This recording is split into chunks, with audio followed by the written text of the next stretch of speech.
तेरी औकात है मुझे कानून सिखाने वाली, तो मुझे कानून सिखाएगी। अरे चोर डाकू इंस्पेक्टर औकात की बात करेगा तो अभी मैं तेरी टांग चिर दूंगी। तू मुझे अभी शायद मुझे जनता नहीं है, मैं डीएम हूँ इस इलाके की। मैडम जी मुझे माफ कर दो, मैं अब किसी भी गरीब से पैसा नहीं लूंगा आज से। मुंबई के इंटरनेशनल हाईवे पर सुबह के 10 बजे थे। गर्म हवाएं चल रही थीं और सूरज अपनी तेज रोशनी के साथ निकल रहा था। उधर इंस्पेक्टर राहुल और मनोज अपने अपने धंधे के लिए निकल पड़े, लोगों से हर दिन की तरह वसूली करने के लिए। वे लोगों को रोककर छोटी मोटी कमियां निकालते और उनसे पैसे लेने का काम करते थे। यह उनका रोज का काम था। हर दिन की तरह इस दिन भी इंस्पेक्टर राहुल और मनोज अपनी सफेद स्कॉर्पियो में बैठकर निकल पड़े। इंस्पेक्टर मनोज कहता है, साहब, कल तो बहुत अच्छी कमाई हुई थी। कल हमने खूब कमाया था और सबसे ज्यादा रिक्शा वालों से वसूली की थी। आज भी एक भी रिक्शा वाले को खाली नहीं जाने देना है। जैसे कल कमा कर गए थे, अच्छी पार्टी की थी, अच्छे होटल में पैसे उड़ाए थे, आज भी खूब जमकर वसूली करेंगे, फिर पार्टी करेंगे। इंस्पेक्टर राहुल कहता है, मनोज, जल्दी चलो वरना देर हो जाएगी। सब रिक्शा वाले निकल जाएंगे तो आज कल जैसी कमाई नहीं होगी। हाँ साहब, जल्दी चलो। फिर इंस्पेक्टर राहुल और मनोज हर दिन की तरह अपने अड्डे पर पहुंच जाते हैं, जहां वे गरीब रिक्शा वालों से कुछ न कुछ कमियां निकालकर चालान के नाम पर धमकी देकर पैसे वसूलते थे। आज भी वे उसी अड्डे पर पहुंच गए। थोड़ी ही देर में एक गरीब बूढ़ा रिक्शा वाला आया। राहुल उसे रोककर कहता है, चल पैसा निकाल जल्दी, वरना अभी पकड़कर अंदर कर दूंगा। बूढ़ा रिक्शा वाला हाथ जोड़कर कहता है, साहब, सुबह से एक भी सवारी नहीं मिली है, अभी तक 1 रुपये की भी कमाई नहीं हुई है, मेरे पास पैसे नहीं हैं। इंस्पेक्टर राहुल गुस्से में कहता है, मुझे बेवकूफ मत बना, मैं सब समझता हूं, मुझे रास्ता मत दिखा। बूढ़ा फिर कहता है, साहब, मैं सच कह रहा हूं, सुबह से एक भी सवारी नहीं मिली।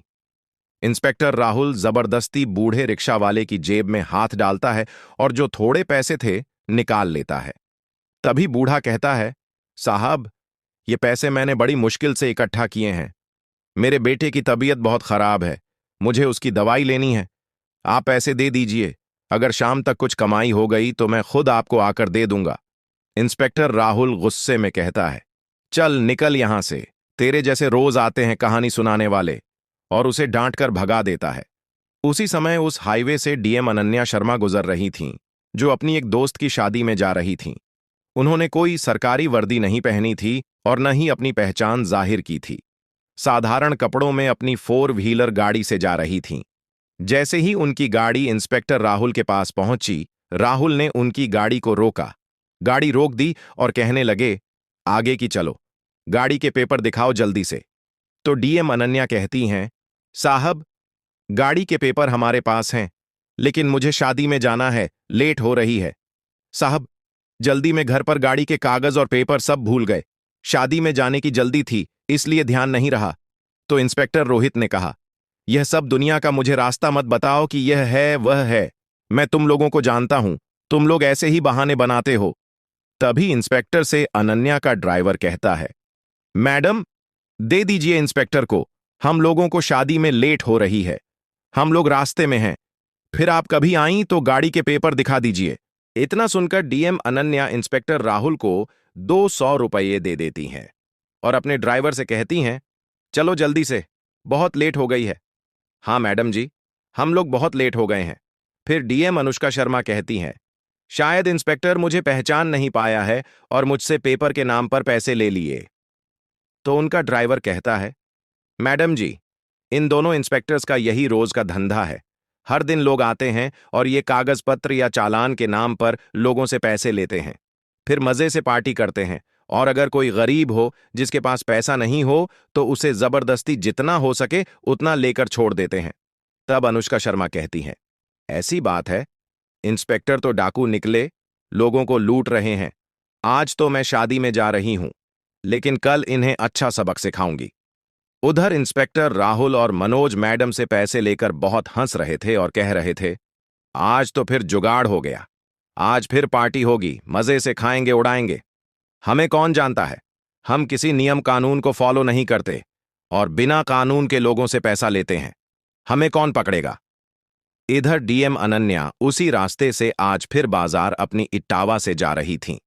आज न कोई सरकारी वर्दी थी, न ही कोई सरकारी पहचान, साधारण कपड़ों में जा रही थीं। इसी रोड पर फिर जा रही थीं। आज इनके ग्रुप का आखिरी दिन था। इन इंस्पेक्टर्स को नहीं पता था कि जिस दिन उन्होंने मैडम को रोककर पेपर के नाम पर पैसे लिए थे, वह कोई साधारण मैडम नहीं थीं, बल्कि इलाके की डीएम अनन्या थीं। आज इन लोगों का राज खुलने वाला था। आज ये चोर पकड़े जाएंगे। फिर डीएम अनन्या उसी जगह पहुंची जहां इंस्पेक्टर राहुल और मनोज रोज लोगों से पैसे के नाम पर धंधा करते थे। जैसे ही वे पहुंची, इंस्पेक्टर ने शान से गाड़ी रोकी।